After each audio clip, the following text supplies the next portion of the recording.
तो welcome to the part 2 of this video and यहाँ पे हम लोग बात करेंगे on methods of selection of recombinants. पिछले वीडियो में हमने बात करी कि रिकॉम्बिनेंट्स को सिलेक्ट करते हैं सिलेक्टेबल मार्कर्स, बट और रिकॉम्बिनेंट्स और नॉन रिकॉम्बिनेंट्स में डिफरेंस निकाल लेते हैं। अब बट कैसे ये रिकॉम्बिनेंट्स और नॉन रिकॉम्बिनेंट्स में डिफरेंस निकालेंगे, उसके लिए हम कर रहे हैं methods of selection of recombinants. तो सबसे पहला जो मेथड है, दो मेथड्स यहाँ पे पढ़ेंगे। सबसे पहला जो मेथड है that is inactivation of antibiotic resistancy. Inactivation of antibiotic resistancy, अगर आप पिछली वीडियो के लास्ट में जाएंगे तो वहां पे देखेंगे एक PBR 322 था और वहां पे दो एम्पिसिलिन रेजिस्टेंट जीन्स थे, दो एंटीबायोटिक रेजिस्टेंट जीन्स थे, एक एम्पिसिलिन और एक टेट्रासाइक्लिन। ठीक है, तो बेसिकली क्या होता है यहाँ पे इनएक्टिवेशन में, यहाँ पे फॉरेन डीएनए जो होता है उसको हमें लाइगेट करना होता है किसी रेस्ट्रिक्शन एंजाइम पे। अगर आप PBR 322 का डायग्राम दोबारा देखें एक बार, let me just open it. हाँ, तो यहाँ पे आपको देख सकते हैं कि आपके पास दो रेसिस्टेंट जीन्स हैं और इसमें एक एम्पिसिलिन और एक टेट्रासाइक्लिन है। एम्पिसिलिन के ऊपर अगर आप देखेंगे तो एम्पिसिलिन के ऊपर आपके पास PBU1 और PST1 है, वेयरएज टेट्रासाइक्लिन में आपके पास BAMH1 और SAL1 है। ठीक है, तो अब क्या होता है कि लेट कर लेते हैं कि कोई फॉरेन डीएनए आके चिपका एक किसी रेस्ट्रिक्शन साइट पे और वो बेसिकली टेट्रासाइक्लिन की BAMH1 को हम लेट कर रहे हैं।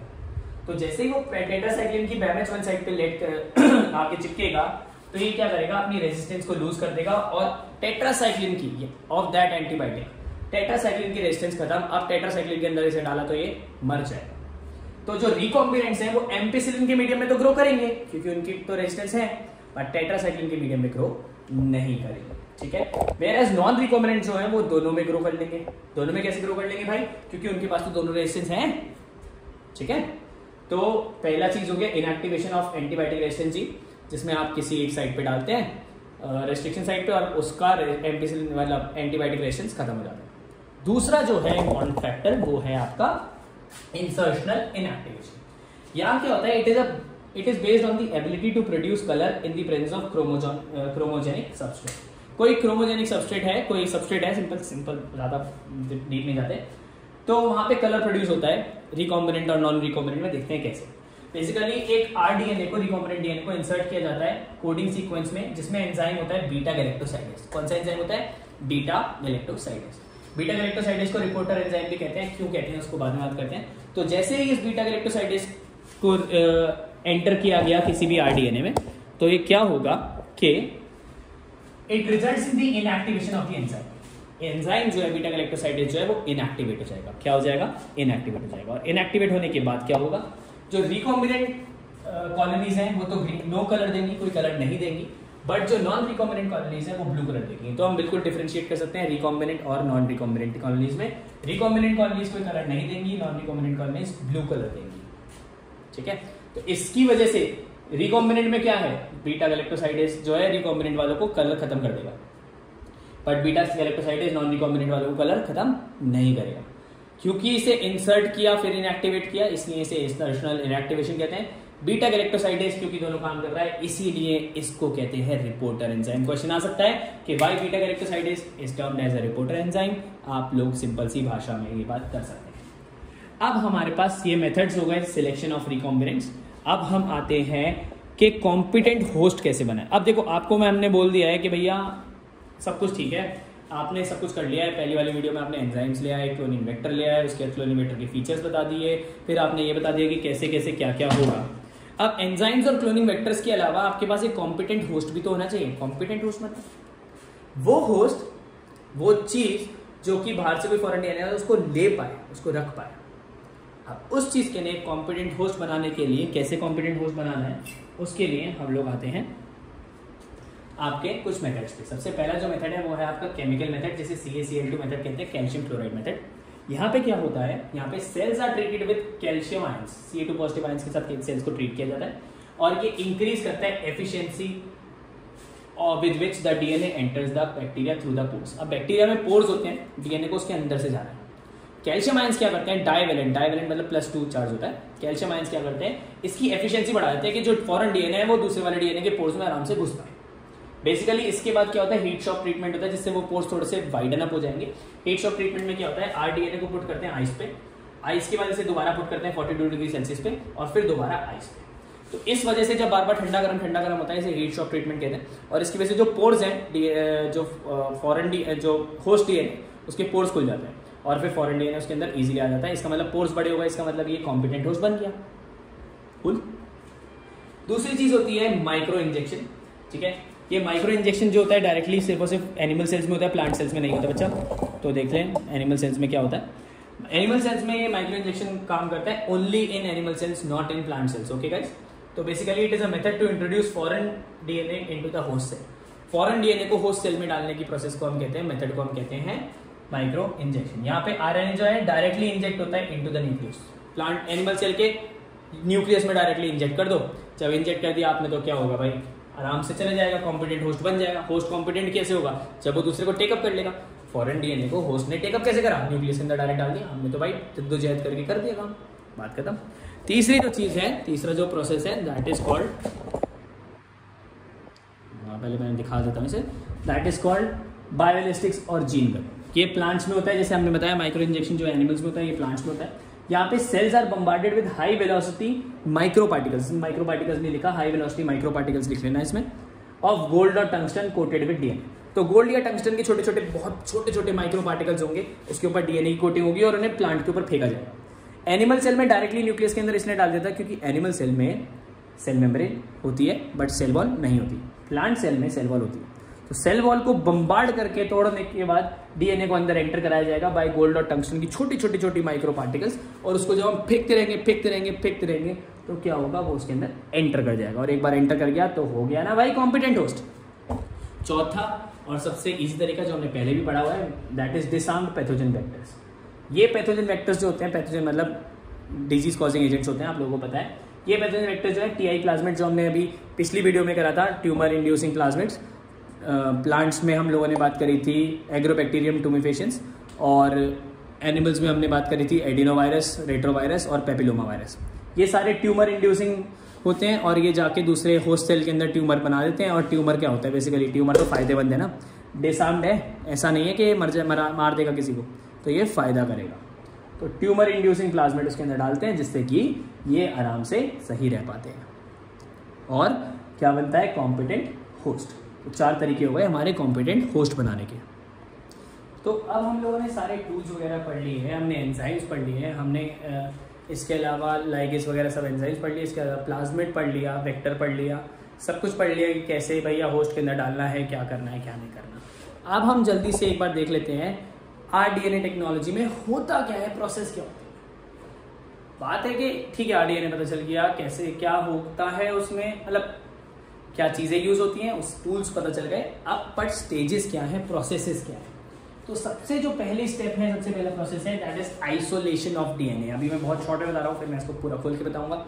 आइसोलेशन ऑफ डीएनए का मतलब है जो डीएनए आपको चाहिए उतना डीएनए आप अलग कर लेंगे, साइड कर लेंगे, काट लेंगे, पीट लेंगे, जो भी करना है उसको साइड कर देंगे।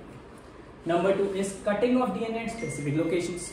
पहले आपने उसे साइड कर लिया है, अब आप देखेंगे कि स्पेसिफिक लोकेशन में कैसे डीएनए कट करना है। आपने पहले देख लिया डीएनए क्या है, अब आप कट करके उसका जो फ्रेगमेंट चाहिए वो निकालेंगे। Number 3 is separation and isolation of genetic DNA fragments. अब आपने बहुत सारे कटिंग कर लिए डीएनए के, बहुत सारे फ्रेगमेंट्स आ गए हैं, अब उसको भाई सेपरेट करना है और जो फ्रेगमेंट हमें चाहिए वो साइड कर देना है। कट तो आपने बहुत सारे कर लिए, अब आपको सेपरेट करके साइड करना है। इसको हम जेल इलेक्ट्रोफोरेसिस में आगे पढ़ेंगे, इंपॉर्टेंट है वो। फिर amplification of gene of interest. अब आपने साइड कर लिया, वो वाला जीन आपके पास आ गया, उस जीन को एम्पलीफाई करना है, मतलब नंबर ऑफ कॉपीज उसकी n नंबर ऑफ कॉपीज बनानी है। ऐसा क्यों? क्योंकि भैया n नंबर ऑफ कॉपीज नहीं बनाओगे तो हर जगह कैसे डिस्ट्रीब्यूट करोगे, हर रोज थोड़ी करोगे ये काम। तो पहले ही जब कट हो जाए उसके बाद n नंबर ऑफ कॉपीज उसकी बना देनी है। फिर आता है ligation of DNA fragment into the vector. अब जब n नंबर ऑफ कॉपीज आ गई, एक कॉपी ली, उसे वेक्टर के अंदर जोड़ दी। जैसे ही उसे वेक्टर के अंदर जोड़ दी, आपने आपका आधा काम हो गया, लाइगेशन हो गया डीएनए फ्रेगमेंट का, किसके अंदर, वेक्टर के अंदर चिपका दिया है। कैसे चिपकाना था, क्या चिपकाना था, पिछली बात है, चिपका दिया है। अगला है insertion of rDNA into the host. अब आपने आरडीएनए यहां बना लिया, अब आरडीएनए को होस्ट में भी तो डालना है, तो आरडीएनए को लिया, उसको होस्ट ऑर्गेनिज्म में डाला, जिसको हम ट्रांसजेनिक ऑर्गेनिज्म कहते हैं, अगले चैप्टर में हम पढ़ेंगे, उसमें डाला। और लास्ट में जब वो बन गया है, होस्ट सब कुछ हो चुका है, उसके बाद फाइनली ऑब्टेन या कल्चर करना है फॉरेन जीन प्रोडक्ट। अब जो होस्ट जो बिल्कुल बेहतरीन हो गया है, जो बिल्कुल नया हो चुका है, जो बिल्कुल ऑसम हो चुका है, उसको हमें कहाँ डालना है, कल्चर करना है, ऑब्टेन करना है, फाइनल भी तो निकालना है ना। ऐसा तो नहीं है ना बस ऐसे यूज कर लोगे आप उसे, आपको क्या करना है, उसकी डाउनस्ट्रीम प्रोसेसिंग करनी है, वो हम बाद में पढ़ेंगे। तो ये कुछ 7 स्टेप्स की पूरा RDNA टेक्नोलॉजी है। इन स्टेप्स को याद रखना। कभी बार क्या होता है, क्वेश्चन में आता है बीच में 3 स्टेप गायब करते हैं, डैश डैश डैश डाल देते हैं और कहते हैं भाई भरो ABC। तो आपको अगर पता नहीं कि पहले के बाद दूसरा क्या हो रहा है, फिर कुछ नहीं हो सकता, ठीक है। तो ये चीज़ इंपॉर्टेंट है। तो हम एक एक प्रोसेस को जो हमने RDNA की करी है उसको हम अच्छे से दोबारा देखेंगे। और यहाँ पे सबसे पहली जो प्रोसेस है that is isolation of genetic material. ये आप लोगों को पता है, मैंने आपको बताया कि DNA को आइसोलेट करना है, DNA के फ्रेगमेंट को, DNA को आइसोलेट करना है जो हमें चाहिए भाई। तो DNA must be purified, it should be in the purest form, DNA must be in the purest form. अब क्योंकि DNA जो है किसी प्लांट, एनिमल, किसी फंगस, किसी बैक्टीरिया के अंदर होगा तो वो प्योरीफाइड फॉर्म में तो होगा नहीं, ठीक है। ऑल्सो कि DNA को जब हमें निकालना है तो हम बहुत सारी चीज़ें हटानी पड़ेंगी। उसके आसपास में हो सकता है प्रोटीन्स हो, उसके आसपास में RNAs हो, उसके आसपास में और चीज़ें हों, तो वो कैसे निकालनी है वो हम आइसोलेशन ऑफ जेनेटिक मटेरियल में करेंगे। सबसे पहली जो चीज़ है वो है लाइसोजाइम। अगर बैक्टीरिया के अंदर DNA है तो आप लाइसोजाइम एंजाइम डालेंगे, लाइसोजाइम से बैक्टीरिया खुल जाएगा और DNA बाहर आ जाएगा। इसके अलावा प्लांट में है तो सेल्यूलेज डालेंगे और अगर फंगस में है तो चिटिनेज डालेंगे या काइटिनेज, आपकी मर्जी, जो भी आप बोलना चाहें।